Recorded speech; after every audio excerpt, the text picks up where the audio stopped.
Agar siz shiraxo'r bo'lib, shirinlik, konfet, shokoladlarni ko'p iste'mol qilayotgan bo'lsangiz, organizmingizda oqsil yetishmovchiligi kuzatilyapti.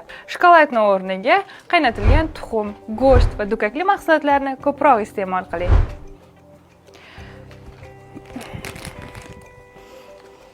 Agar sizni ko'proq sho'r mahsulotlar, suxari, kreshki, tuzlamalar tortayotgan bo'lsa, sizning organizmingizda magniy yetishmovchiligi kuzatilyapti. Bularning o'rniga tabiiy magniyga boy mahsulotlarni iste'mol qilishingizni tavsiya beraman.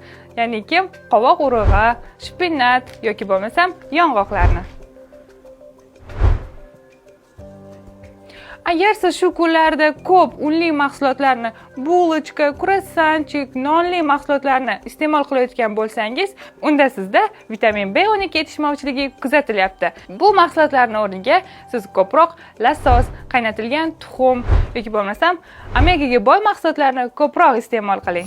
Sizchi bu mahsulotlarni qaysi birini ko'proq iste'mol qilasiz? Kommentda yozib qoldiring.